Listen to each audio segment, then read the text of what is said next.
اللهم آتنا من لدنك رحمة وعلمنا من لدنك علما. سبحانك لا علم لنا إلا ما علمتنا إنك أنت العليم الحكيم. بسم الله الرحمن الرحيم. نوينا التعلم والتعليم وتذكر وتذكير والنفع والانتفاع والفرد والاستفادة والحث على التمسك بكتاب الله وسنة رسوله صلى الله عليه وآله وصحبه وسلم، ودعاء إلى الهدى ودلالة على الخير ابتغاء وجه الله ومرضاته وقربه وثوابه سبحانه وتعالى، مع لطف وعافية برحمتك يا أرحم الراحمين. اللهم إنا نسألك علم لدني ومشرب صافي الهاني يا وهاب يا غني. اللهم إنا نسألك علم لدني ومشرب صافي الهاني يا وهاب يا غني. اللهم إنا نسألك علما لدني ومشرب صافي الهاني يا وهاب يا غني. اللهم صل وسلم على سيدنا محمد وعلى آله وصحبه أجمعين. اللهم ألهمنا علما نفقه به أوامرك ونواهيك، وارزقنا فهما نعرف به كيف نناجيك يا أرحم الراحمين. اللهم إنا نسألك فهم النبيين وحفظ المرسلين وإلهام الملائكة المقربين في عافية يا أرحم الراحمين. اللهم أغننا بالعلم وزينا بالحلم وأكرمنا بالتقوى وجملنا بالعافية يا أرحم الراحمين. آمين. وصلى الله على سيدنا محمد وعلى آله وصحبه وسلم. اللهم إنا نستودعك ما قرأناه وما نقرأه في هذا المجلس وما قبله وما بعده، فاحفظه علينا حتى ترده إلينا وقت احتياجنا إليه يا أرحم الراحمين. اللهم أكرمنا بنور الفهم وأخرجنا من ظلمات الوهم، وافتح لنا أبواب رحمتك وانشر علينا حكمتك يا أرحم الراحمين. آمين. وصلى الله على سيدنا محمد وعلى آله وصحبه وسلم. اللهم يا من مقاليد الأمور كلها بيده، وإليه يرجع الأمر كله. يا فتاح يا عليم، يا فتاح يا عليم، يا فتاح يا عليم، افتح علينا فتحا قريبا. وصلى الله على سيدنا محمد وعلى آله وصحبه وسلم. بسم الله الرحمن الرحيم. رب اشرح لي صدري ويسر لي أمري واحلل عقدة من لساني يفقه قولي، وسدد لساني واهدي قلبي وافعل كذلك بأحبابي أبدا، وارزقنا كمال فتوح العارف والفقه في الدين مع كمال الإخلاص والصدق واليقين والعافية والغنى والنصر والحفظ والنفع والانتفاع وخيرات الدارين وعلوم الأولين والآخرين. آمين. وصلى الله على سيدنا محمد وعلى آله وصحبه وسلم، والحمد لله رب العالمين. الفاتحة.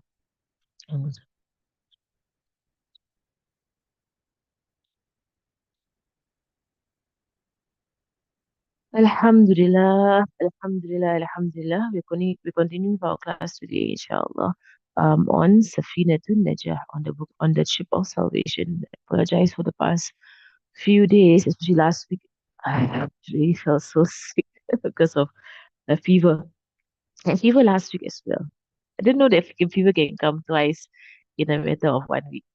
Last weekend also had fever. Did I cancel class? I know I had fever on Sunday, I didn't go to school.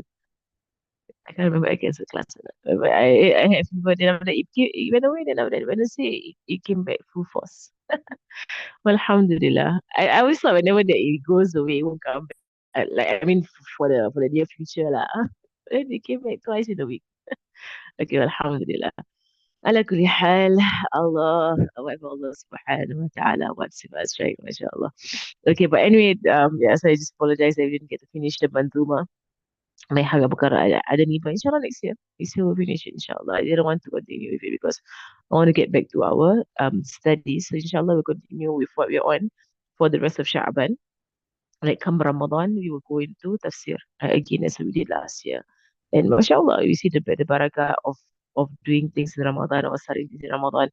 That last entire, mashallah, right? So this 2 a.m. classes by 7 a.m. in Singapore, they began in Ramadan. We can do it in Ramadan and we continue after Ramadan and it lasted for a year, more or less. And this is the secret of beginning things in Ramadan. Right? So mashallah, as you learn fiqh, as you learn aqidah, as you learn tasawwuf, as you learn all these different sciences of the religion, and and you want to make changes, right? You want to make changes. Of course, the best time to make a change is ASAP, right? That's the best time to make a change. Now, right? Now, right? We can change now, right? But if let's say, because I know some people, they like to just gear themselves up, prep themselves, really hype themselves up, have program in their heads, program in their heads. You want to make this change at starting from what date, right? So I know it does work possible for a lot of people, like to have a date, right, to make to implement changes in their lives, right? So what ASAP is, the best time right, as soon as possible, the best time to make changes. um you know for some people, they just you just want to have like a blessed state, a blessed state, like to begin a change, right? So Ramadan is a very good date, right, to begin a change. The first of Sha'ban, this was Sha'ban, like more and more dates, like the first of Rajab, um like Wednesdays, right? Wednesday, right? To make changes on Wednesdays, right? Because Wednesdays, a blessed days to begin doing something on a Wednesday, right? So, but you don't have to wait till then if you want to make good changes. You can just do it ASAP. Right now, I do it tomorrow, right? Or today, I do a change today. But if you are the kind that you wanna choose like you want to gear yourself up for it, and prepare yourself to make the change, right? Then, Bismillah, right? Now you can choose the timing and everything. But Ramadan, doing implementing something, in Ramadan, inshallah, it will last. Like it will last for your lifetime. Like many of the things in my life that I began to implement, things to throw out of my life, things to implement in my life. I began doing it in Ramadan. And because Ramadan, you feel more geared up to lead a more righteous life. In Ramadan, you wanna be more religious. Because Ramadan, the entire atmosphere of Ramadan, right? So we're more encouraged, right, to be more religious, right, in Ramadan, right? So you make changes in your life. You say, I'm going to stop scrolling, I'm going to stop watching, I'm going to stop, eating, I'm going to stop, eating rubbish, I'm going to stop eating junk, I'm going to stop, sitting around wasting time with people, I'm going to stop, just hanging out with people, I'm going to stop. You make all these, like changes in Ramadan, to honor the month of Ramadan. Then, inshallah, if your intentions continue past Ramadan. Yeah, Alhamdulillah. So this morning class is an example of that. Right? We can doing a Ramadan, and we went past Ramadan and went through the entire year now. It's a full year now. Right? Well, Alhamdulillah, by the barakah of Allah subhanahu wa ta'ala, and by the barakah that Allah has placed in the month of Ramadan. Right? So mashallah, the proof is right here in front of you. This is continue. And if any of you here have been following these classes since Ramadan, mashallah tabarakallah. Right? You have a year's worth of daily classes, right? That is from the ni'mah of Allah, from the blessings of Allah subhanahu wa ta'ala wa fadlihi subhanahu wa ta'ala. Now, we continue with our fiqh, and last lesson we were on puberty. I'm not going to go back there because we've gone through it. We went through it in a lot of detail, right? So I'm going to continue, right, onto the next section. فصل شروط إجزاء الحجر ثمانية. الأول أن يكون بثلاثة أحجار. ثاني أن ينقي المحل وأن لا يجف النجس. الرابع ولا ينتقل. خامس ولا يطرأ عليه. السادس ألا يجاوز صفحته وخشفته. السابع ألا ولا يصيبه ماء. الثامن وأن تكون الأحجار طاهرة. Section: the conditions of using a stone. There's a footnote there. Of using a stone to clean the private parts are eight. So first and foremost, right, the definition of stone. All right, definition of stone, which I will give in a while. Stone suffice to clean oneself, though it is best to fold this up by washing water. Okay, when it comes to tahara, there is tahara haqiqi, there is tahara, there is a real tahara, and then there is tahara ma'nawi. Tahara ma'nawi, right, is basically, that it by meaning it falls in the category of tahara. Tahara is purification. That it falls in the category of purification, but it does not actually purify. Get me? It's not physically, actually, in reality, it does not actually purify, right? But it stands in the place of purification when real purification, cannot be achieved. All right. So, for example, let's make pen. Okay. No. Okay. So let me just show this. Okay. All right. Uh, تمام. Okay. So, طهارة. Okay, tahara. Which is what? Purification. There's a definition of tahara, but I'll give it in a while, inshallah. So which is purification. So tahara, right? There are two types of purification. Okay, there is a real purification, right? And real purification happens with water, right? There's only one medium that really purifies. It really, really purifies. Meaning it cleans the area, it removes any impurity, it removes the hadath. There is a removal of the hadath, right? It's real purification. Then you have purification that is by meaning, right? Meaning that there is purification, but it's not real. It's not real in a sense whereby if you were to look at the situation, there's some level of najasa there. There is some level of najis still left behind there, but it's counted. It's counted, right?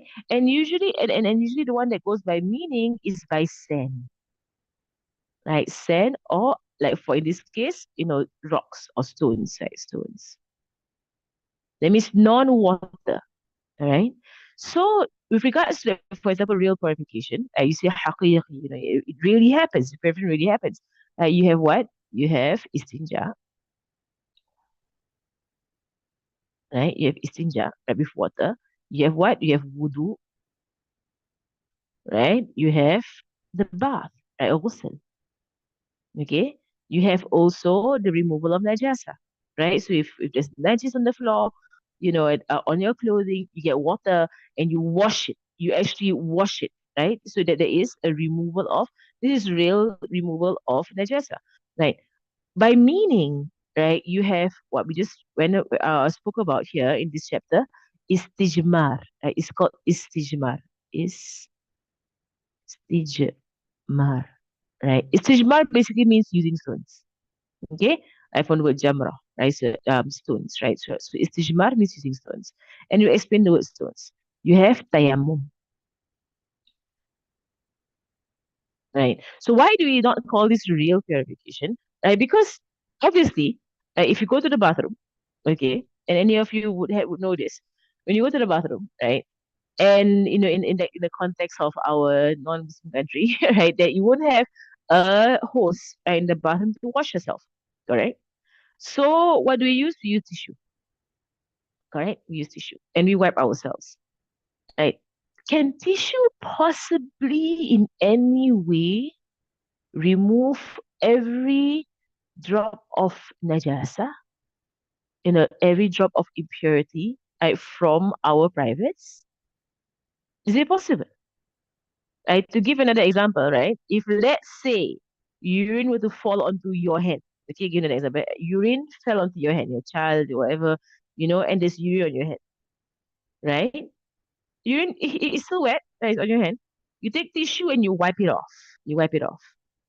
Will you feel comfortable just continuing on your day and not washing your hand? Like, will you feel comfortable just continuing your day? Okay, I already wiped off the najis on my hand using tissue, and I'm gonna continue my day. Halas, I'm clean. What? This tissue, what? Clean what? No, right? Of course not, right? You're like, no, water. I need water. It's in our natural sense that water cleans, right? So it's natural in the human being.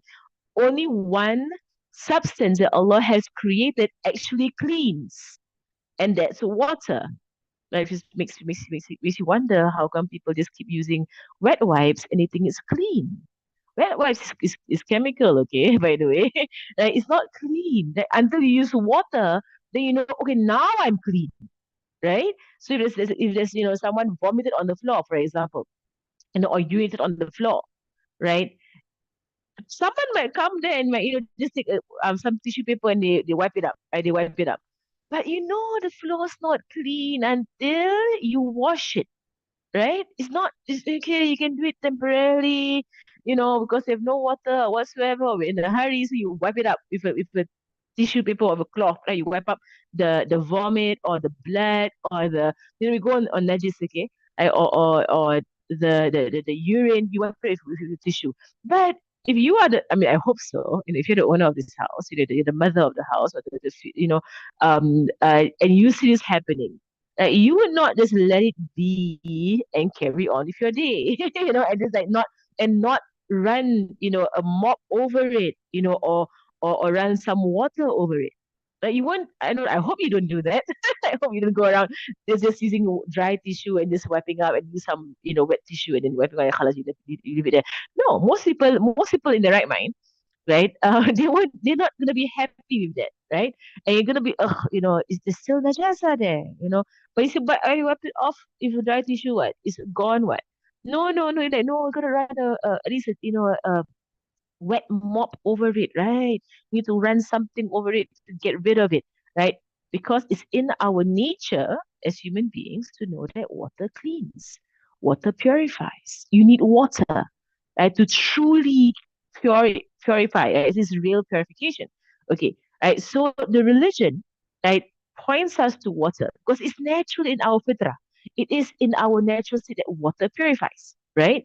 But you can't always have water all the time, right? So there are situations whereby water, right, water is not available. Either it's not available, or there are also situations whereby you can't actually use water, right, because of physical ailments. Right? Because water can cause for an aggravation, or a worsening of a physical state of a human being. It's possible. Water can carry, diseases, waterborne diseases, right? So it is possible that water can make things worse, right? So when these situations arise, that our religion has given us these ways, by which you can still achieve tahara, but this is tahara by the meaning of the Sharia, right? But not in reality. It's not real tahara, right? But by the meaning of the Sharia, right? It takes on the meaning of tahara, right? For what? For the door to salat to open up for you. And because at the end of the day, Tohara is for what? It is for the prayer. And we want to perform the prayer. And all the things that connect us, to the prayer, like tawaf, you want to do your Quran, hold the mushaf, and so on and so forth. Right? Tohara is basically a door. Right? It is a key, it's a door, right, to open up for acts of worship that we want to do. That is why we come into Tohara. Right? So it's only when the real substance for tahara is not available, that you can't use it, that the religion opens up another door, right? That you can take from these other methods, right, to achieve your tahara, to open the door for your worship. Understand? Tamam. Right. Tahara is also um uh uh under the definition of tahara, right? Right, tahara that is real, right, or tahara that right, uh I'm gonna use the word actual, okay? Right, so actual tahara, and then there is also um on the في صوره in Arabic it's في صوره, right, on the I can't say artificial, right, but on the image of it, okay, or it looks like Tahara, okay, whatever it is, on the image of it, right, image of it. Okay, okay, but the English term for this. Actual Tahara, right, is basically, like, and there's no space right now, right, but I read it here, okay, right, removal of najis, right, and we will define what is najis, right, and then or is the removal of hadath, and you will define what is hadath. Okay, basically is removal. Tahara is what? Removal. Okay, and so the human being, right, can take a state of tahara. Okay, then things happen to this human being, right, that bring this human being outside of the state of tahara. Right, so hadath happens to the human being. Another human being has come into another state that is not tahara, and this is and the hadath is a conceptual state. It is a conceptual state that we are taught this in our religion, right? That you won't know about this until you are taught, right? That it is such thing called hadath. You can be in major hadath, you can be in minor hadath. You are taught this, right? It's not something that's intuitive, like whereby okay, like it's not intuitive.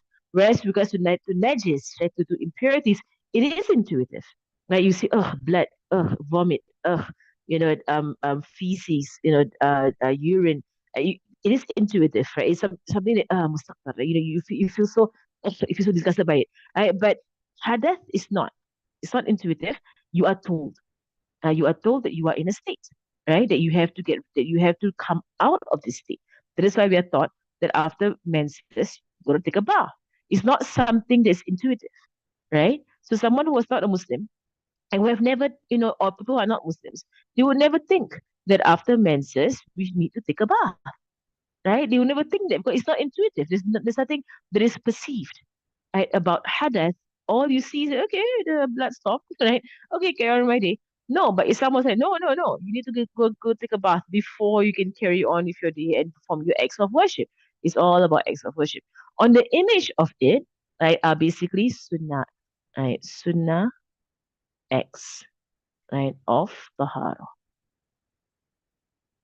Right? So, for example, when I take the second washing and the third washing of my wudu, I'm not removing any form of najis, nor am I removing any form of hadath, because I have already removed the hadath from the first washing.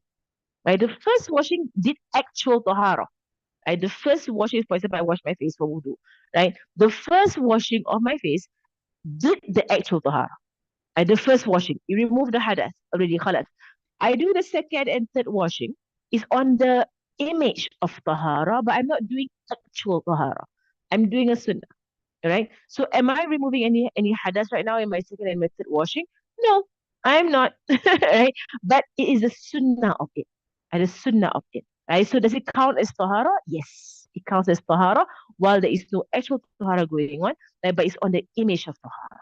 Okay, there's a full definition for this, inshallah. I'll give it to you all in a while, right? But just to explain this, okay. So when it comes to tahara purification, right, it is a removal of najasa, right, of impurities, right, or the removal of hadath actually, right? So actually removing it, that means really removing it, right? Or on the image of removing it. So you seem to be removing it, but it's been removed. It's not there anymore. Or taking a sunnah wudu. You already have wudu, you have no hadas on you, but a fardu prayer came in. Okay, and it's sunnah to take wudu for every fardu prayer. So you prayed Maghrib, you had your wudu for Maghrib, you sat down, you did your Quran, whatever. Then Isha comes in, right? You still have wudu. But you're like, you know what? It's sunnah to renew wudu for every fardu prayer. It's sunnah. So you get up, you do your wudu again. Are you doing any form of tahara? The On the definition, yes, because you're doing an image of tahara, right? But are you actually removing any form of hadath? No, you're not on hadas. You are pure right now. Your wudu from Maghrib is still okay. Right? Nothing happened to that wudu. Right? It's still okay. Right? So you're doing tahara now, right? But it's not an actual tahara whereby you're removing some form of hadath. There's no hadath on you. right? But sunnah that to renew your wudu every fard is sunnah. So you go and do your wudu. Okay? And tohara is the removal of najis or hadas. Really, that means you're really removing it, right? And this happens through the means of water, right? Istinja or wudu or the bath, or you're doing it by in meaning, right? In the meaning of the Sharia. And this happens through sand or stones, right? Which is basically istijmar and tayammum, right? To make it clear, okay? Right. So as we end this chapter, you need to understand that we are on this path.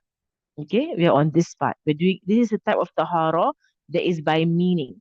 And you take the type of tahara by meaning, right? If you cannot find the way that is by water, right? Of course, the best form of tahara, right? The best form of istinja actually, the best form of istinja is to bring together sand and water, right? Which is to do not saffron, not sand, stones, saffron, stones.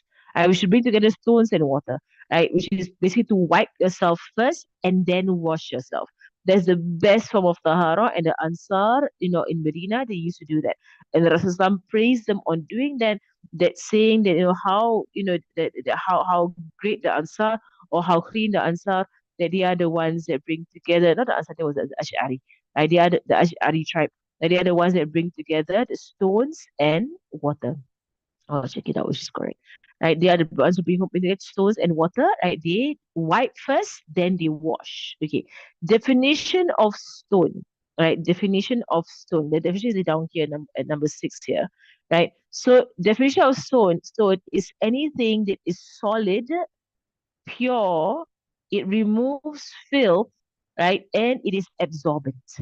Right, anything solid, pure, dry has to be dry, it removes filth and is absorbent. Right. So in the past, they would find pieces of stone, right, and they will use that to wipe their privates. Right. So as we mentioned, this is not, of course, you will say, but that won't really clean your privates, right? Yeah, it won't. It won't. Neither does tissue paper, by the way. It doesn't. It doesn't. It cleans to the best that you can. Right? It cleans to the best that you can to allow you to pray, right? But does it do the same job as water? No, of course not. Right? Of course not. In fact, in the Will of Islam book, um, the story that I put it in, I think it's in primary two or something. It's in primary two book, right? The Will of Islam book about it's a true story. I read it online about this man writing about how he came into Islam. Right, and the way he came into Islam, right, was that he noticed one of his co-workers was Muslim, right, always going to the bathroom with water, coming out of the bathroom with an empty bottle. He would go into the bathroom with a full bottle and come out of the bathroom with an empty bottle. Right. So one day he asked mashallah, Allah wants to guide, Allah wants to guide, right? So one day, mashallah, this man asked his co-worker, like, I see you enter the bathroom every day with a full bottle of water, and then you come out of the bathroom with an empty bottle. What's going on? What are you doing there? Right. So the co-worker explains to him, no, I'm a Muslim, and in Islam we are taught to wash. We're taught to wash our privates. And I won't say it's only in Islam. I would say it's a natural disposition of the human being. Like you go throughout Asia, not just the Muslims, okay?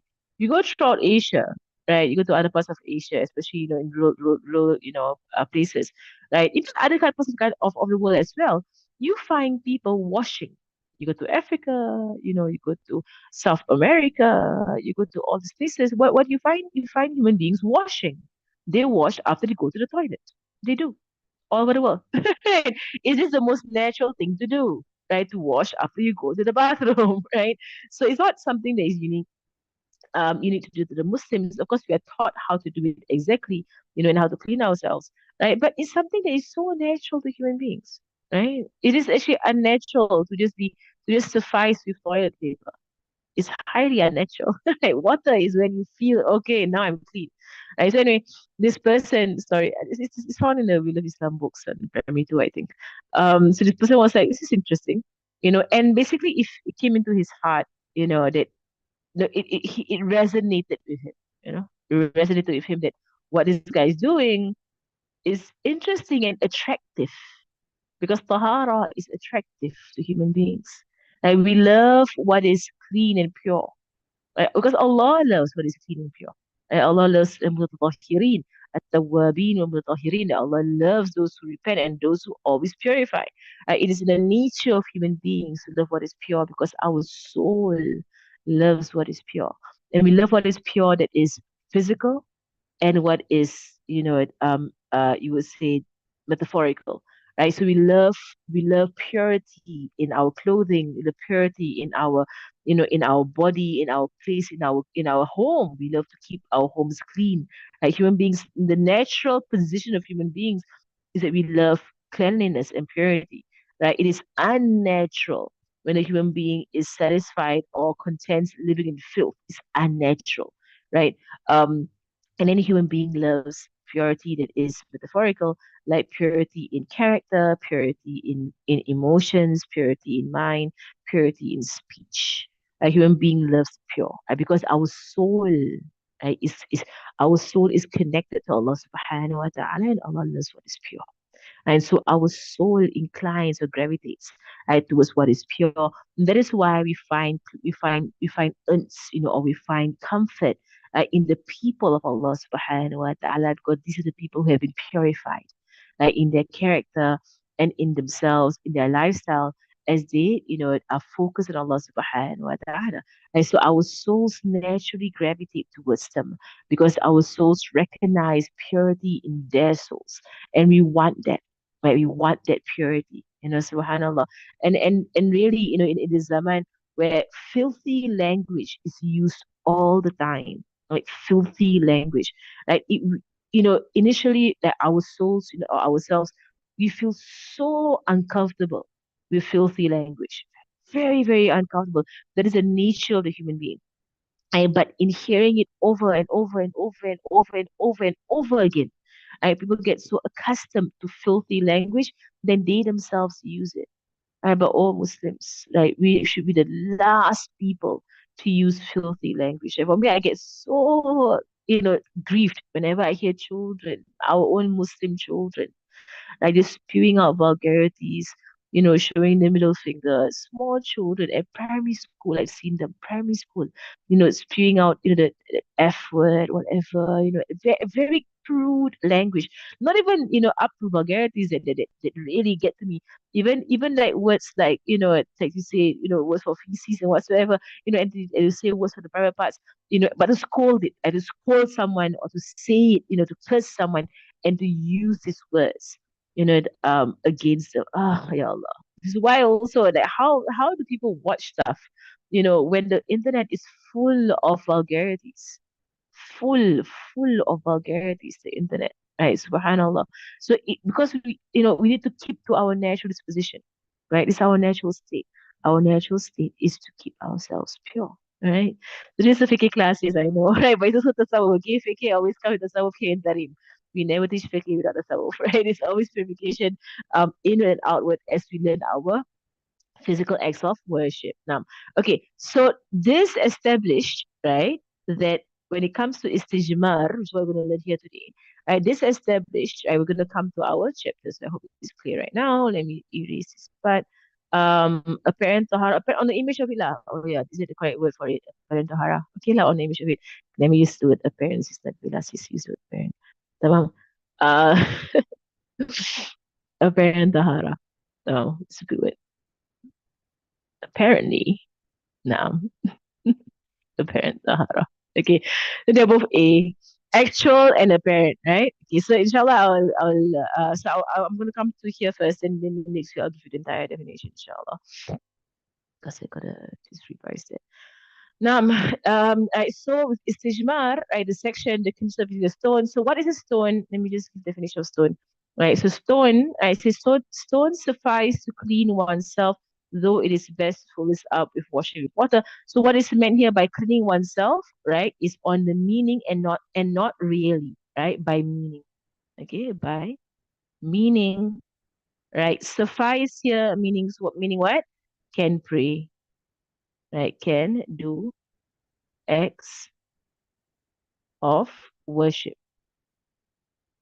This is what it means by suffice. Right? You're allowed to do acts of worship, right, by taking this method of cleaning yourself after going to the bathroom, right? So the stone here, right, is basically anything that is solid, right? It has to be solid first and foremost, right? So kharaja min kharaja bihi, and so opposite of solid is of course liquid, right? Right. So anything that is liquid, right, cannot be used. Like liquids. So not talking about water. Of course, water is an asal. Yani water is the original thing for purification, right? But so you can't, like, take like for example soap water, okay, and only soap water, for example, right? So you have like, detergent, for example, detergent. If you have what was okay, for example, you have dish soap, for example, okay, happens in Tarim, okay, because in Tarim they cut our water sometimes. So let's say I come from school, and I want to go to the bathroom. There's no water in my house, right? But I have a bottle of dish soap. I do have a bottle of dish soap. Okay, can I just use that to clean myself after I go to the bathroom? Of course not. Okay, your own intuition tells you no, you can't do that, right? You still need water to run through, right? In fact, liquids make it worse. They actually make it worse, right? So using liquid makes it worse. So solid has to be solid. The next one is dry, right? Of course, it falls under the liquid thing, but still dry, right? Because some people they wet tissue and then, or they use wet tissues or wet wipes and they try and clean themselves or their babies. It does not count, right? So dry, but of course, babies don't do acts of worship, lah, right? But the problem is that they use wet wipes, they clean their babies, so the babies still have najasa on their bodies. Then they carry their babies and they pray. That's the problem there. The problem is right there. The baby carries najasa. Okay, the baby carries najasa. Your prayer not counted. Okay, of course your little baby doesn't go and sit and pray, right? So it's a baby, right? So when they ask the question, can we use wet wipes to clean our babies? I hope you don't use it for yourself, right? As adults, please don't do that, right? But people tend to use it for their babies because they don't want to wash, right? They want to just, wipe it up. Technically, if you want your babies to remain in the state of najasa, it's up to you because you're gonna block the angels from your baby, right?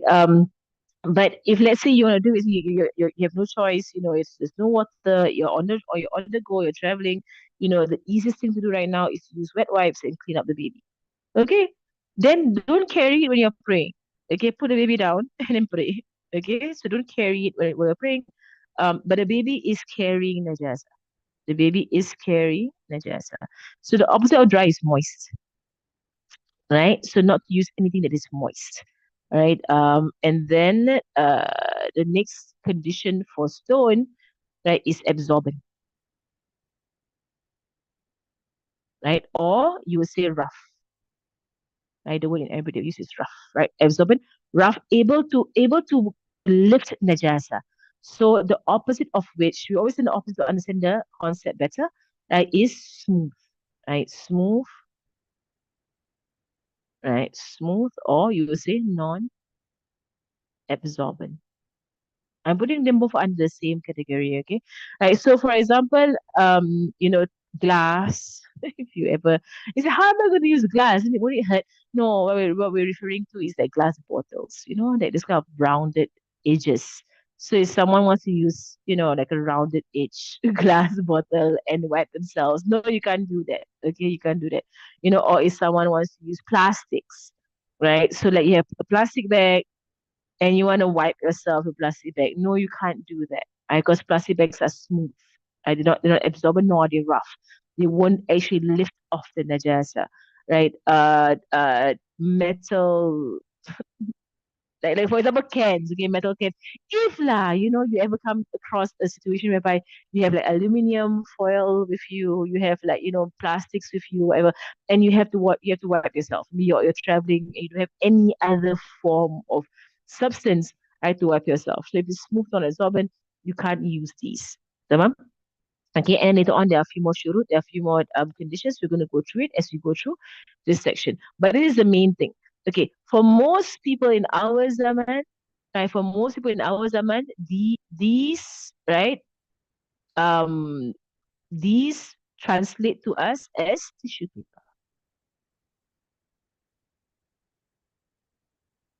And that is why tissue paper, right, in our zaman, right, takes the space of stone, right? It qualifies as a stone. It qualifies. Why? Because it's solid, it is dry, right? If you take dry ones, and it's absorbent and rough, right? So it takes the place of stone.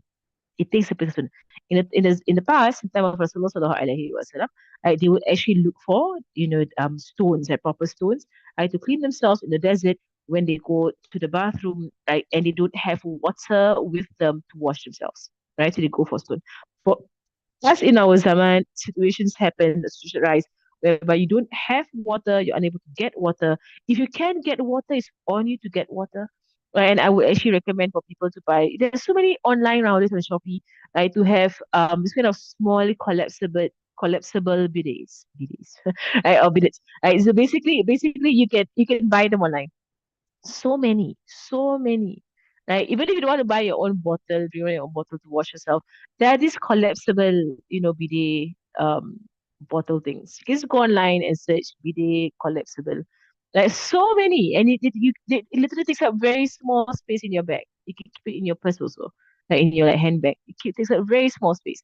So technically, in our zaman, most toilets have um sinks outside. If you go into the public bathrooms, there's things outside, right? So buy one of these things and keep in your bag. Lah. Just keep in your bag, and then and buy it for your children. They're going to school, right? They're going to school.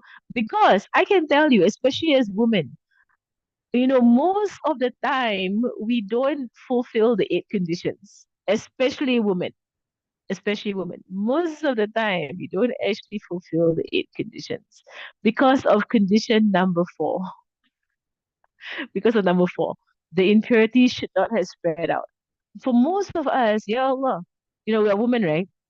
You urinate, and it goes onto a part of your thigh, right? It kind of, trickles, right? It does not come out straight away into the toilet bowl, but it spreads itself. That's the way water works. Like water just, it just goes on the path, right?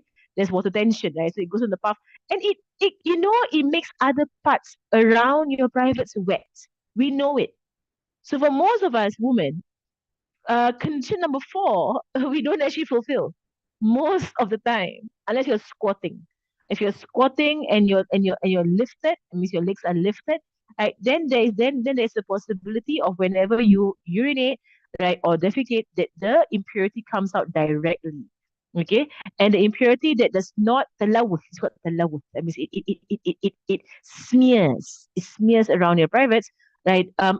Is urine, it comes out one go, right? Or feces that's hardened, not wet ones, right? Wet ones definitely talawuth. Definitely it will smear around, on the skin around the anus. It does that. I'm so sorry. If you're on fake, there is no haya in fake. There is no there is no shyness in fake. Right? So fake, you're gonna say things clearly so people don't misunderstand, right, what is being said.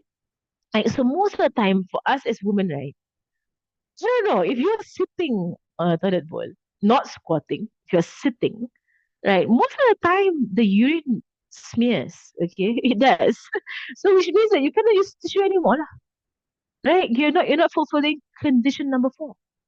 Okay? So my first advice to everybody here, right? We're in the zaman, we have Shopee, you go online or whatever platform, like search for collapsible bidet. They make it in with silicone, right? And the thing points up. You can buy the bottle, like, the thing points up, which makes it so much easier to do your istinja because you squeeze it, it goes right up. The water is pointed up, okay, as opposed to bottle lah. All right, well, alhamdulillah. Okay, so that's the first thing first. Okay, as far as possible in our zaman, usually as women, we don't actually fulfill the conditions or the eight conditions, which means that our istijmar or our cleaning using the stone or using tissue paper is not sah. If it's not sah, it is not valid, and you pray in that state, your prayer is not valid. Okay, now you're gonna think to yourself, okay, all those years I was in school. All those years in secondary school, in college, in primary school. Okay, maybe primary school have a balik lah, so okay, alhamdulillah. Right, secondary school, balik already. Like how many of those years you go to the bathroom and just wipe yourself with dry tissue and then just come out like that, right? And you don't even know whether you fulfill the eight conditions. You don't even know there were eight conditions, right? How many, anything? Oh yeah, Allah, how many salat did I pray in that way? Subhanallah. Right, so do your children a favor, right? Buy for them this collapsible thing and get them to bring it wherever they go. Right, so whenever they have to go to the bathroom, fill it up and wash yourself in the bathroom. Now, okay, so the first of the conditions, right? So it is wajib to use water. Highlight this. It's wajib to use water if one of these conditions is not found. Okay, if one of these conditions is not found, it is wajib to use water, right? Now, right. So the conditions of using stone. So stone here in our zaman, we're referring to tissue paper, right? To clean the private parts after going to the bathroom. After going to the, I'm gonna speak. I'm gonna have commentary on discharge. Okay. Right. So if let's say you have discharge, and this discharge is the kind that is najasa and it breaks your wudu.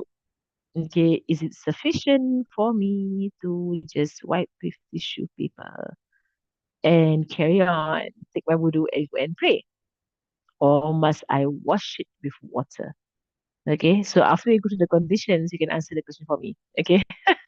And number one, three stones should be used, meaning three wipes.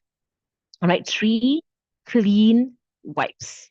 All right. So if you have, if I in my life, I've never used an actual stone in my life, right?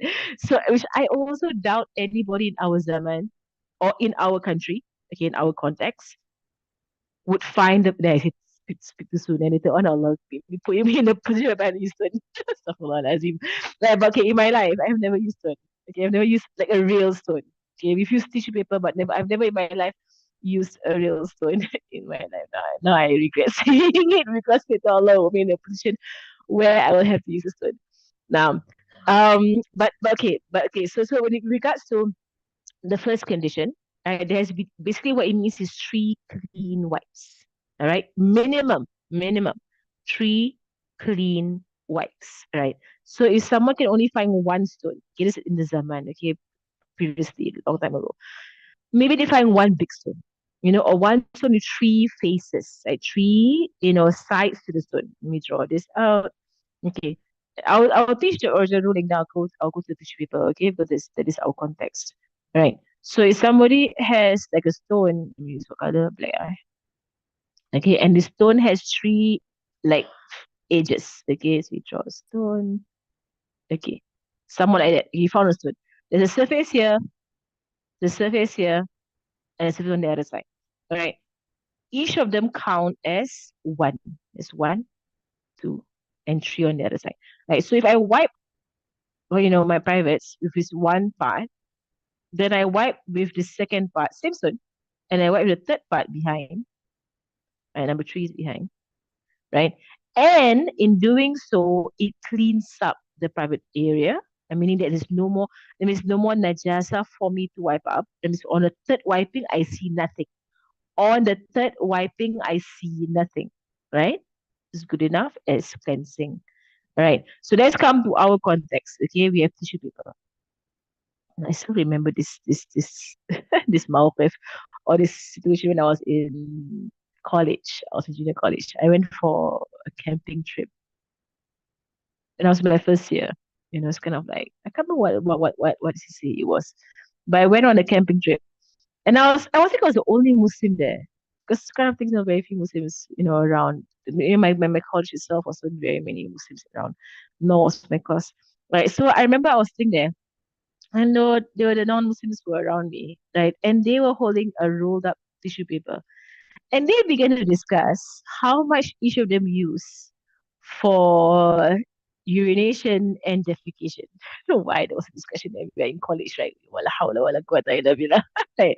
Because there was to do more things more that things that are more intellectual, right? But anyway, there was a discussion. I was sitting there in that group and someone pulled out, a roll, a tissue roll, and they were pulling out, showing how much they use for urination and defecation. And I was like, what? They're really, so many of them, they were like, oh, urination, we only use like three or two pieces of tissue pulled out. That's all they use. I was like, subhanallah, if it was me, I use so much, ya Allah, because it's so much what, so much like, it's not clean, it's not clean, it's not clean, it's not clean, right? And you keep doing it. And then with regards to defecation, they were like they use 5 or 7 pieces of pulled out tissue paper. So little. That's why it's not clean. It's not clean. Right. So anyway, basically three clean surfaces, right? So if you pull out some tissue paper, okay, for me, I roll it up and then I make it into like a so that I don't touch any najasa, right? So you roll it up, right? And then you do a one wipe. Okay, you do a one wipe. So if you do a one wipe, there's najasa on the paper, right? Okay, throw it away. Right, throw it away. Get another one. Do a second wipe. Can you please teach all your children this properly also? Okay. I think so many kids in school are using tissue paper and they will have not been taught what is the correct way. Okay, they have not been taught what is the correct way of using it. Okay, so after the first wipe, it should be lesser, lah, lesser. Okay, the third wipe, okay, you can only stop wiping when it comes out dry. That means nothing on it. You can only actually stop wiping when it comes out dry. So if the third time you wipe, right, it comes out. So there are two conditions here, okay? There has to be at least three wipes, first condition, right? Three wipes at minimum. Now I explain this in a while, right? Plus final wipe, dry, right? Clean. Okay, nothing there, nothing on it, right? So so for example, okay, if let's say I wipe the first round, the first tissue I wipe, okay, I remove the najasa. I take a second tissue and I wipe again, and it comes out dry. Nothing. There was nothing on it, right? So which means the first wipe got everything, okay, and second wipe is kind of like a bit, but it might happen. Might happen. I would say it's a bit not possible, but it might happen to someone. Right? So they wipe it, and the second time they wipe, nothing there. Right? They still have to do number three, right? Because it's a condition. You must have minimum three wipes. Must. Even if the second wipe came out clean. You must do a third one with another piece of paper. I wipe it as well. Okay. But if the second one comes out a bit dirty, right? You do a third wipe. Okay. If this third wipe comes out a bit dirty, right, there's some najasa stuck to it, you must add on another wipe. You must. Meaning you can only stop wiping when the tissue comes out clean. And it's intuitive, right? It is common sense. You don't stop wiping until it comes out clean, obviously, right? But maybe some kids have no common sense. Our children might not have any common sense. They just like this wipe themselves and they're still dirty. So you see their underwear full of najasa all the time, right? So teach them is on us. It's our responsibility to teach them. Tamam. Um, so if let's say the fourth one comes out and it's clean, it's dry, right? It's sunnah to make it an odd number. Sunnah. And then sunnah, okay, sunnah. Okay, sunnah to add on one more to make it an odd number. All right, it's not wajib, it's sunnah.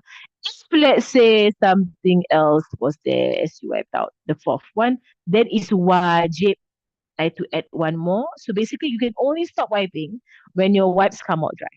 Okay, right? And if it happens to come out dry on an even number of wipes, then it's sunnah to add one more to make it odd number. Is that clear? I hope it's clear. All right, right. So three stones should be used means three wipes. Okay, three wipes. It can technically be one stone if you're so good at doing this and you can just aim three sides of the stone, which I have never done in my life. So I do wonder how do you avoid touching the najis and you use one stone? But it's in the fake books. It's in the fake books, right? It's in the fake books whereby they say you can take one stone and have three sides. It counts. Right? But yeah, I'm like, how do you Hmm. How do you maneuver that? Right, that you don't touch the najis? Because when you touch the najis with your hands, now you have another problem of having to wash your hands, right? Because you want to pray. So once the najis moves to your hands, there's no way of cleaning your hands except with water. There's no way. Right, so you're not to touch the najasa. Don't touch it. right? If you don't have water, you are not to touch najasa because najasa that is on any part of your body besides the area whereby it exits now. Right? Najasa condition, okay, is a qaida. I take the qaida, take the principle. Najasa on any other part of the body, right, except the place of exit. All right. So, for example, the place of exit, right, for defecation, that will be, of course, your anus. Place of exit, just the circle whereby it exits from the opening, right? And of course, for urination, right, the urethra. It's called the urethra. What's it called? Right, where it comes out, right? Just the place of exit, right? Can touch najasa, the place of exit. If najasa goes into any other part of your body, you cannot use tissue. You must use water, right? Tissue does not work, right, in cleansing if it hits any other part of your body. All right. So it counts your thighs, it counts the flesh around the place of exit, it counts, your hands, it touches your hands. All of these parts of the body, the moment najasa comes in contact with it, you must use water already. So it is kind of hard. And I'm pretty sure that a lot of people don't actually fulfill the conditions. Right? We need to think about it, right? Do people actually fulfill these eight conditions? And our children, especially, they go to school, they come back. Do they actually fulfill these conditions? If you ask them, you went toilet not in school, yeah, when? Then how do you wash yourself? How do you clean yourself? Use tissue paper. Like how like what's the performance? Clean or not? Are you going to wash yourself now? Like, probably if I was a mother, I would be like, go and wash yourself now. Go and istinja now in the toilet. Go and wash yourself. Like I was first with you. Like you are like, najis, carrying najis. Right. So buy for them a bidet. Okay. Now it should purify. So it should purify what something that I just mentioned, right? That the final wipe must be dry and clean. That's number two, right? It should purify. So basically I combine the two. The impurity should not be completely dry. Okay. How does this happen? I basically if somebody urinated, okay, I doubt defecation, but maybe urination. Okay. Someone urinated. Um Maybe there was no toilet paper in the cubicle, right? No water, no toilet paper. Basically, in fact, tip, right? Before you sit down, check the cubicle first. Okay, usually I will check if the water's flowing or on the water and check if it's flowing, right? Or if there's no water and there's no cubicle that has water, and you have no bottle on you, and you have no bidet whatsoever. Okay, then make sure that there is toilet paper somewhere, and you need to and also ensure that you fulfill the eight conditions. Okay, so if let's say lah, someone entered the bathroom and there's no toilet paper and there is no water, right? And they just urinated. Okay, so they call out to someone outside the bathroom, can you get me some toilet paper? This is a situation whereby it can go dry. Okay, this is a situation whereby while you're waiting for someone to grant you toilet paper, right, or to grant you, to give you, right, to give you, or to pass you, or to hand you toilet paper, right, that the urine dries. So now their effort in getting you toilet paper is useless because you can't use it anymore. Right, the urine has dried up. Halas. Right, now what do you have to do? Tell them to get you a bottle of water. Right, bottle of water. Because what else? Urine is dried up. Right, so the moment the impurity has dried up, right, and it's still at the place of exit, right? Meaning it only touched the place of exit, did not touch anywhere else of your body, right? But it dried up. Dried up. How do you know it dried up? You took the toilet paper, you do the first wipe, and the first wipe came out dry. Okay? The first wipe coming out dry is mustahil, right? Not possible. Right. So if the first one came out dry, that means the najasa dried up. Like the najasa is there. There is najis there. But it dried up. So it's not coming off with the tissue. It's not coming off. All right. So right now you gotta wash. There's no choice. You gotta wash. Okay. Number four, the impurity should already 3 o'clock. Mashallah. Okay, it goes past so fast. Okay, let me just finish it. Okay, the impurity should not have spread out. Okay, so it shouldn't have come onto your thighs or woman. right, onto your buttocks, right, or whatever. It shouldn't have gone onto another part of your skin. All right, which is why this only works with squatting. Think about it. It only works with squatting. And you know what's the worst place where this can never work? I probably think so. In in airplane toilets. Because airplane toilets are so squeezy. Right? They're so small and so squeezy, right? That you cannot possibly open up your legs to ensure najis does not fall onto your legs or spread or smear onto your legs. Not possible. Right? It's so squeezy. Right, airplane toilets. So definitely airplane toilets, like the najasa is gonna smear. It's gonna smear. So you gotta just wash. Alhamdulillah, in airplane toilets they always have the small cups by the side. I don't know why they put cups in the toilet, but alhamdulillah, it's there. Right, the small paper cups by the side, right? Then you just take the water from the tap and then you wash yourself. I don't have to, you don't have to uh, wipe yourself and wash yourself. Right. And then just clean up the entire area. Like you don't wet the entire toilet. If you're not careful with the water, you wet the entire thing. Clean it up before you leave. Right. So that the next person will not be disgusted, right, by how wet the toilet is after a Muslim enters. Right, they wudu and everything. Now, okay, so it should not have spread out, and no other impurity should come upon it. Let me just erase my entire this one. Okay, no other impurity should come upon it, meaning that urine and feces cats should not mix. They shouldn't mix into each other. Right. So if you're going to the bathroom and you know you only can use tissue paper, you have no water on you. Right? You need to control, let out one first. Right, let out one first, wipe that one, then let out the other. And it can be done. You can control. You can use you can flex your what is it? The muscle called? I know there's a muscle for it. I forgot what it's called. There's a muscle, the name for that muscle. I forgot what it's called. Okay. And then the rectal muscle, there's another one that is for the other muscle. Allah Alam. Tamam. Right. So it is wajib, let me switch to the footnotes.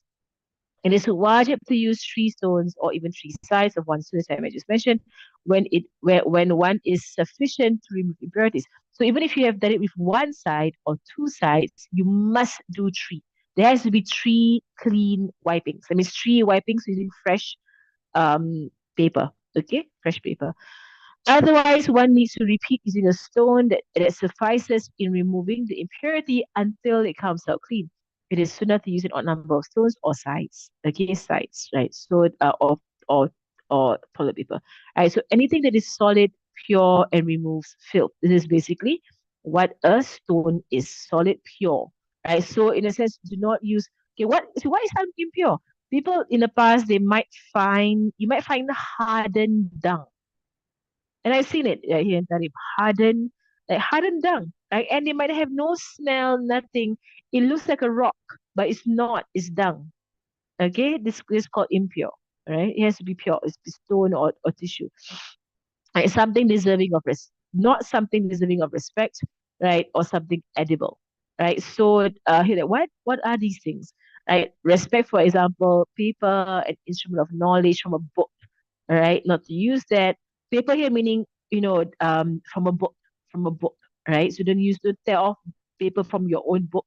That has knowledge is for respect, to respect knowledge, right? Edible would be bones, right? If someone were to find some, you know, you know, bone to use to wipe themselves, bones are the food of jinn, right? And if you throw out bones, say Bismillah ar-Rahman ar-Rahim over it, right? And inshallah, if a Muslim jinn will eat it, right? That means a non-Muslim jinn will not eat it. For myself personally, whenever I throw out bones, I just niyat, Ya Allah, let the cats eat it. I don't want to feed the jinn. I want to feed the cats. So I actually keep my bones and put it outside my house. But I will like, Ya Allah, these bones, right, are for the cats. For the cats. I'm not trying to attract some jinn to my house. Okay, I want to attract cats to my house. Right, so these are for the cats. Right. But the dogs come as well. The dogs come to my house, the wild dogs. But I said to Allah subhanahu wa ta'ala, let the cats eat it. So bias against dogs. If I want the cats to eat it. Right now. So Allahumma salli wa sallim wa barik alayhi wa ala alihi. Now, so it means to remove the filth so that nothing remains but a trace that cannot be removed unless one were to use water, right? So here is an indication that shows us that this method is only good enough to get you to pray, right? But it's not an actual method of purification, right? Because only water can fully, completely purify. So you know the story of the guy that came to Islam, right? He eventually, tries water and he came out. And the first time he tried water, he came out and he is a believer. So he came out and he searched for his Muslim friend. He was like, I have never felt so clean in my life. What is this religion that you're on?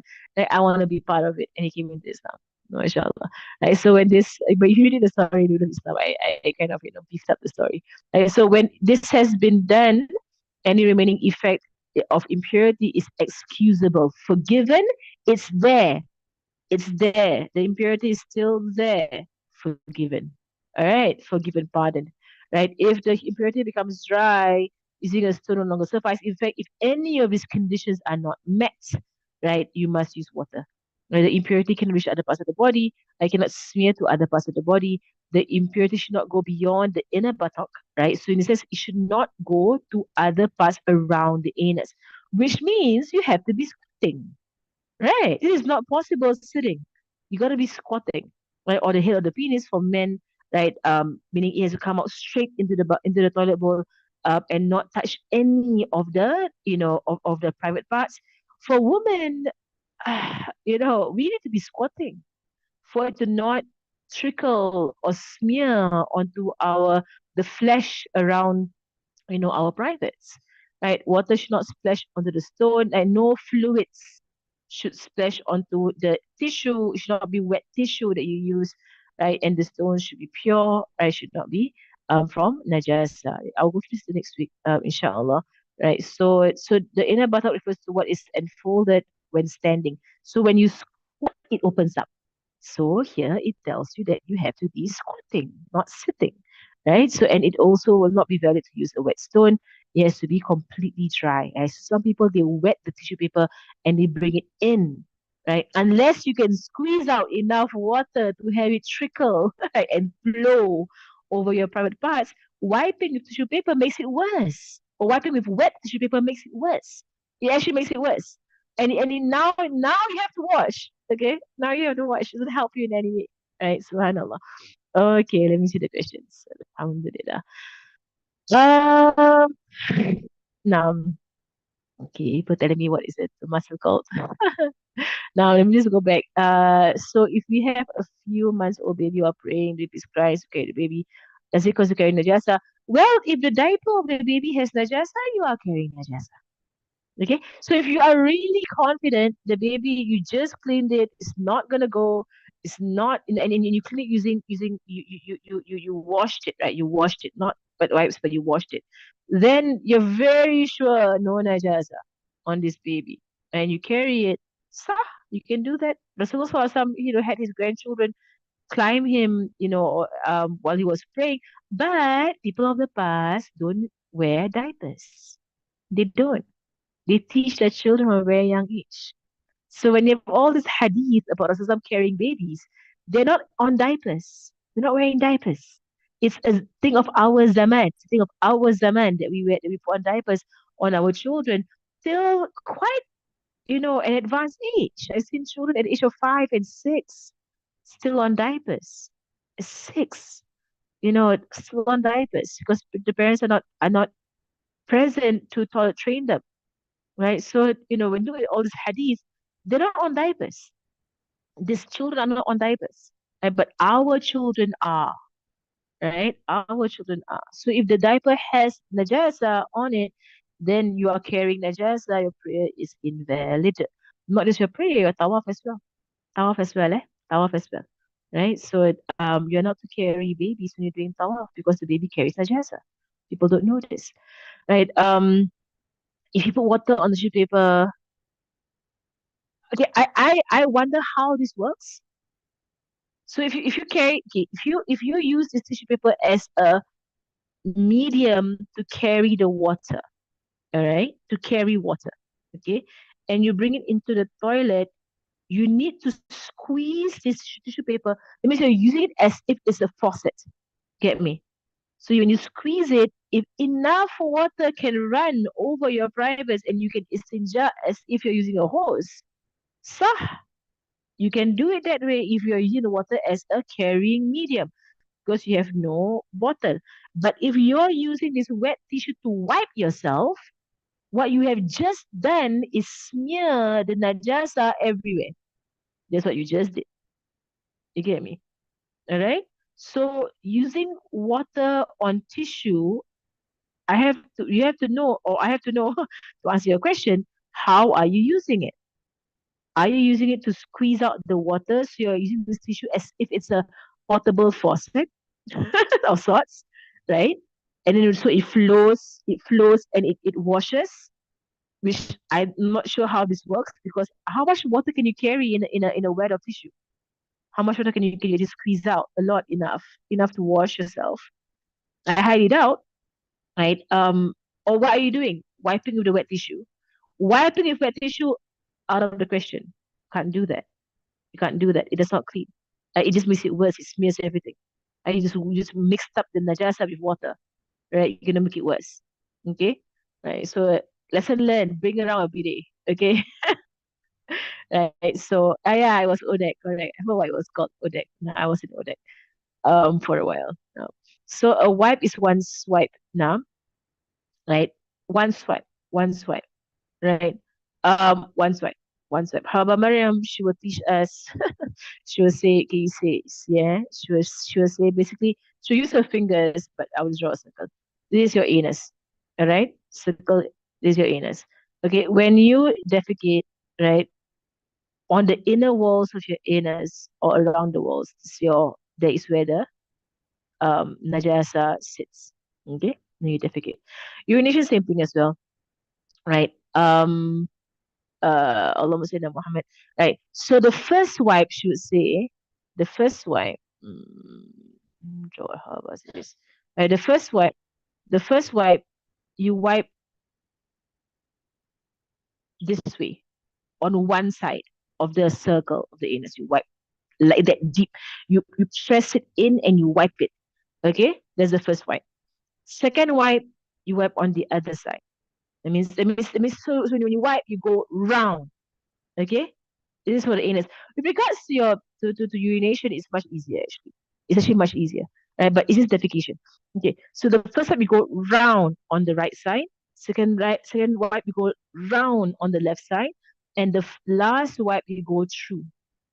It means you wipe over the entire thing.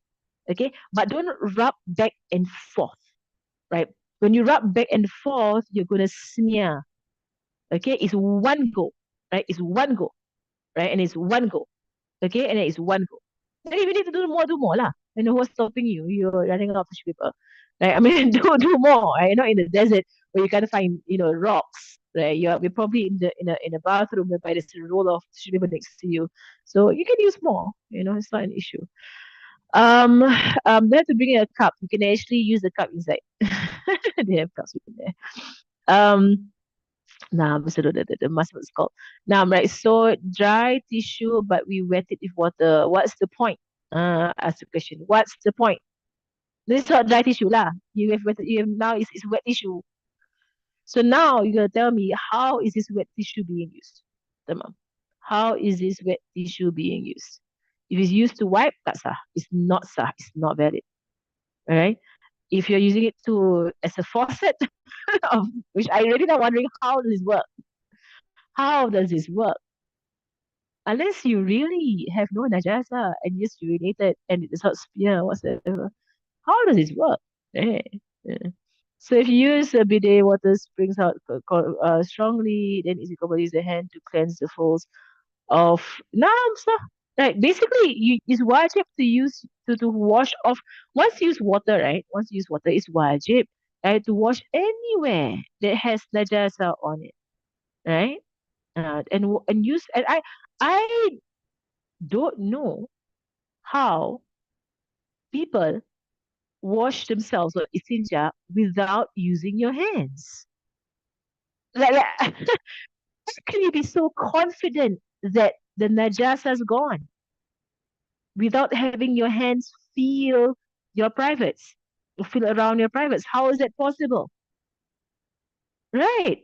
Because they're children. Because they're children. Adults. I'm talking to adults here. Right? How is it? Any one of you can do that? Don't answer me. Right? Seriously, you are you comfortable with just spraying water at your privates and you don't know by feeling if there's najasa there? Because najasa has a texture, right? And your skin has a texture. And you know that najasa is removed when you can feel the skin as how you know it's supposed to be. Correct? Right? So how in the world can you just spray? How in the world can you just spray and be so confident the najasa's gone and you don't even feel the area? Answer me, Annie. How is that possible? Anyone who does this, how is that possible? Right? So that even if I have let's say oil on my skin, right? Oil, not just oil, and I want to wash it off and I want to take wudu, correct? I will use my hand to feel my skin to ensure all the oil is off. I won't just run my arm under the water and assume the oil is off. But I have to use my other hand to feel my arm that the skin is now just skin. Isn't that right? I'm really wondering about this right now. How in the world do you wash yourself without touching yourself? Not touching any. Yeah, but how are you confident? How are you confident that the najasa is gone without feeling? Just by the fact that a lot of water came and it was spurting. It's not enough for me to be confident that the najasa is gone, right? For example, discharge, right? Discharge. You know you can feel the discharge there, right? Now I'm making people think about this. Is it possible to confidently know that all najasas gone without feeling the area? Answer that question. Is it possible to have confidence, 100% confidence, the najasas gone when you have not felt the area? Possible or not? Is it possible? I don't think so, right? Anyone that has ever like confidently, you know, just by even if let's say right, someone entered into the sea, okay, someone entered into the sea, for example, like if someone does this, they go into the sea, then they urinate or defecate. Like I would say to still rub your hands over the area because it could be stuck somewhere. I will still not be confident about this matter, right? To still rub your hands over the area just in case something's stuck and you can't feel it. You can't feel it. You just need your hands to tell you if it's completely cleaned out, right? So it's not possible. And this is how you teach your children istinja. This is how you teach them. You took their hand, left hand, right? They're 5 years old, 6 years old. Bring them to the bathroom. They defecate or they urinate. Take their hand, right, and make them rub themselves, right, until the has gone. And get them to feel and ask them, do you feel anything else? You feel anything else?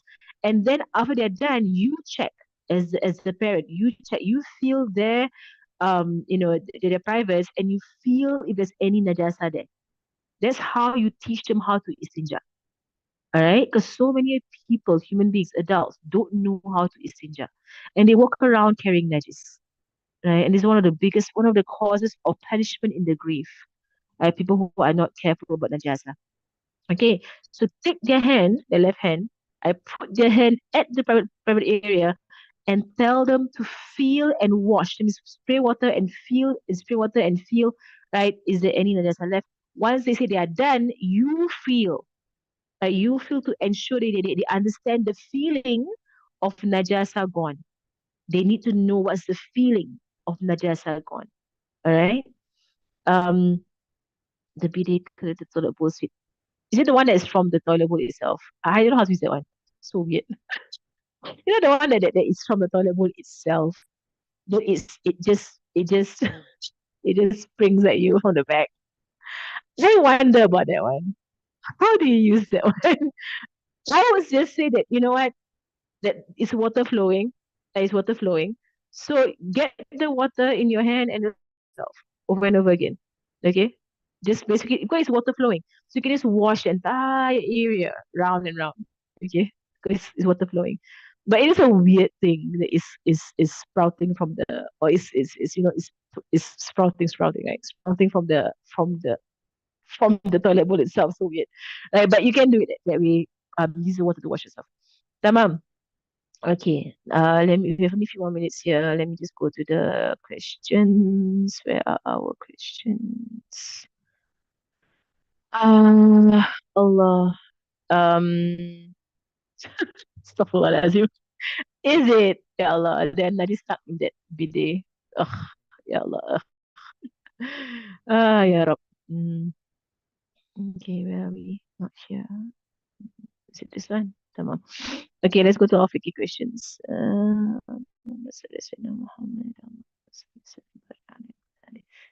Someday I have to answer all the other questions as well. Mm, so a lot of Akida questions. Not Akida, but the self questions. We've done Islam Iman, tamam. We have done the signs of puberty. This is under what? Islam and Iman. Okay. Uh, in our mazhab, is it, did I answer the green one? No, change the color lah. Okay. In our madhab, is it makruh to not do a sunnah act despite knowing it's sunnah? Someone saying this, so I want to clarify. Not necessarily. Not all, um, not all sunnah acts, if you don't do it, becomes makruh. No. Some of them, yes. Like, so, for example, if you drink with your right hand, is sunnah. The opposite of that is left hand, right? Left hand is makruh. Okay, so some sunnah acts, the opposite of it is makruh. You sleep on your right side, sunnah. Anything besides that that's not on the right is makruh. Okay? So there are sunnah acts whereby the opposite is makruh. But there are sunnah acts whereby the opposite is not makruh. Or living is not makruh. Okay? Right. So like for example, give an example. Mm, like for example, if you don't pray 4 rakaat sunnah zuhr, you pray two. It's not makruh. It's not. Mm, right? You just left the sunnah, which is a lot of reward. Right? But it's not makruh to not pray for rakaat sunnah of Zuhr. Faham tak? Okay. I spied on my spouse's Facebook, discovered that he's obsessed with such sexy woman videos, sexual intimacy scenes, however. It's quite a common issue now, unfortunately. It's very sad. Not just men, women and children, right? In fact, our entire community is plagued with this situation, right? And I know of people who are even studying the deen and they are addicted, right, to this, right? It is a terrible state of the world. Okay, right. So you caught him doing it. You've been married for 28 years, right? And you can see you're drifting apart. There's a hide and kiss anymore, right? So ya Allah, right? I would say for this situation, like there needs to be religious counseling. It's not a one-off. It has to be a counseling because it's an addiction. Addictions can only be um cured with counseling. Has to be counseling and religious counseling. Religious counseling basically means someone of understanding of religion, preferably an ustad, a man, right? Speak to him, right? And he needs to go regularly to this person. But it goes back to him wanting to get better, right? It goes back to him wanting to actually improve, right? Actually, religious counseling is so important in our society. And I'm not sure, if there are channels for people to go. And when I say religious counseling, basically the religious teacher has to be trained in tasawwuf. They must be trained in tasawwuf for religious counseling. So I'm not talking about Western counseling, not Western counseling. religious counseling, right? So the teacher has to be trained herself. For myself, like I do speak to people, right? But women, right? So I have spoken to women who do have a porn addiction, not just women, but teenagers, children, and they have porn addictions, right? So they need to go through this counseling. Going to classes regularly helps a lot. That's the biggest issue. People who don't go through classes regularly. This every morning class is important for myself, for you all. Right? It's important. We get reminders every single day, right, to get ourselves to be better. All right. And it changes you. It does change you. It transforms you. Hearing this every single day. So for myself, when I hear Habib Omar every morning, I must hear him. Right. Yesterday Zainab, she entered into the chapter on brotherhood and sohbah, companionship, in the religion. And it just helped me so much with so many issues that I'm grappling with, right? Helped me so much just to hear her repeat and repeat and repeat from those Imam Ghazali, Haba Aishun, twice a week sitting with her. It reminds me on so many things that I know that I'm not applying, right? People underestimate the, you know, people underestimate the effect of continuous regular classes, right? It is a one solution for all our problems. Regular classes. That is the one solution. Works for me in my life. And I'm pretty sure it works for everybody. In fact, that's why our Prophet ﷺ would emphasize it, emphasize regular classes, regular, right? Every day here, reminders of the religion. Tamam. But then again, people must want it, right? They must want it. Right? So if your spouse, your children, they don't want to listen, they don't want to come for class, they don't want to benefit, you can't shove it down their throats. You can bring them to the water hole, but you can't make them drink, right? That's what it is. You can't force them. They're adults. So I would say that he needs religious counseling because it is a problem and a deep problem at that. It's not a one-off solution.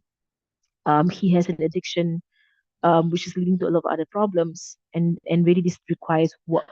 It requires constant, continuous work, right? So to overcome. Okay, and he must want it as well.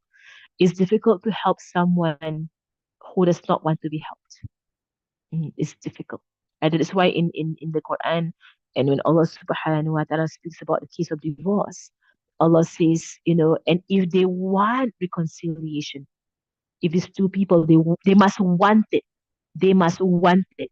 They must want reconciliation, then get, a person from his side and someone from her side to talk it out. Like it's in the Quran. If they want it. Because I've seen marriages break apart over the smallest matter, right? Because they don't want it. Right? One or both sides don't want the marriage. So the tiniest thing will break it apart. Right? Because they don't want it, right? Because marriage is work. Marriage is a lot of work. It's a lot of work, right? To keep a marriage together and healthy and happy. It's a lot of work, right? That is why if one side is not wanting it, the other side suffers. And it happens in many marriages, right? But if both sides work for it because both sides want it makes it easier. When both sides don't want it, it will break apart.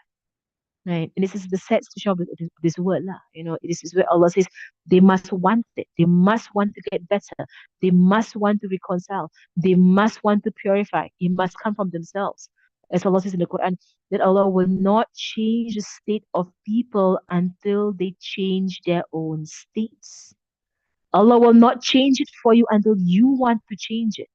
You got to make the step, right? Take the steps and change it. Subhanallah. That's the matter, right? So for as long as he is not repentant or he does not see he has a problem that he is sinful towards Allah, before he is sinful towards you, he is sinful towards Allah subhanahu wa ta'ala. He is hurting his own soul by doing this terrible haram. Before, you come into the picture, he's already ruining himself. If he can't wake up to the matter as an adult facing his grave, right? Then what can help him until he wakes up to the matter? Right? You're gonna die and you're gonna face your hisab, you're gonna face your accounting. However, I should mention the story about a man, right? At the point of his death, he could not say the Shahada, could not say the Shahada. But I wanted to put the story in the Islam books, right? For all the boys out there to read, and also girls, because girls also themselves watch this kind of things.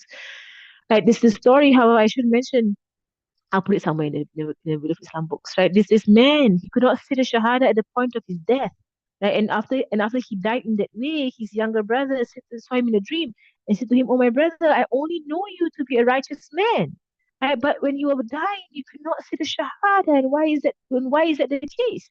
And he said, "Oh, my brother, what you saw of me is correct, that I was someone living a life of righteousness. But when I was younger, I used to watch what was haram. I used to watch what was haram, and I never repented from doing that. At the point of my death, this haram images came to my tongue and it filled up my mouth. I could not say the Shahada. There's the effect of watching haram. Right? We should tell the story to the children loud and clear, and to our youth, to our young, to our youth, and to our youth, to our young, loud and clear, say the story. Tamam. Okay, also I have actually already explained the last lesson, right? Mm. Ya Allah, may Allah guide our Muslims, inshallah. Um, like if you accidentally slip your finger out of habit, you need to be more careful if you're fasting. Okay, if you're fasting, please be careful, right? But what is done not on purpose, right? That's not nullified. It's a non purpose. But you need to be more careful with your fasting, right? More careful with your fasting. On that, inshallah. Okay, barakallahu fikum. وصلى الله على سيدنا محمد وعلى آله وصحبه وسلم والحمد لله رب العالمين. There's a question here. Mm. Um, no, it's not opening eye if you go for religious counseling. Understand one thing. Understand one thing. Regards to backbiting and exposing the flaws of someone is basically someone going around just blabbing their mouths and telling people about things they don't have to hear about. That's what it is. Don't confuse this with seeking help. Our religion does not bar us from seeking help. Like we need help, right? To seek help, right? So if you need help, religious counseling is help, right? And tell your spouse, right, that you're not helping me. I need help. So I'm gonna seek help because you're not helping. We need help, right? So seek help. Seeking help is not aib. Seeking help is not a flaw. It's a flaw to not seek help. All right? It's a flaw to not seek help. So going to the right people who can help you, right? That is necessitated, on someone who actually needs help. You need to go and look for help. Right? You're hurting yourself by staying in your position and not seeking help, thinking that you might be exposing the situation to somebody else. But how else can you seek help? You get me? So the exposure of flaw is when you just go around blabbing to everybody for no reason or cause, telling everybody what's happening. That's a major sin, right? But you go specifically to the ustazah, specifically to the ustad, right? And you say, I need help in my marriage. I need help with my husband. I need help. Can you help me? Right? That's called seeking help. Remember? Right? If the husband gets more annoyed that the wife is more Islamically inclined, I got to make a lot of dua lah. Make a lot of dua that they begin to go for classes. It's really the key is classes. The key is this one thing, class. I make a lot of dua. Your spouse find someone that they like listening to, they resonate with, and and then they will go regularly to this person. Now it's online and everything, mashallah. And inshallah they will change. It's basically continuous, regular reminders. Right, through classes. Right, inshallah. Barakallahu fikum. Wa sallallahu ala sayyidina Muhammadin wa ala alihi wa sahbihi wa sallam. Walhamdulillahi rabbil alamin. Subhanakallahumma wa bihamdika ashhadu an la ilaha illa anta astaghfiruka wa atubu ilayk. Bismillahir rahmanir rahim wal 'asr. Inna al-insana الفاتحة. الله يسفلنا منافع ويسر بقبر نبي محمد صلى الله عليه وآله وصحبه وسلم، وإلى أرواح معالمنا مشايخنا وذوي الحكم علينا، وإلى حضرة النبي محمد صلى الله عليه وآله وصحبه وسلم. الفاتحة.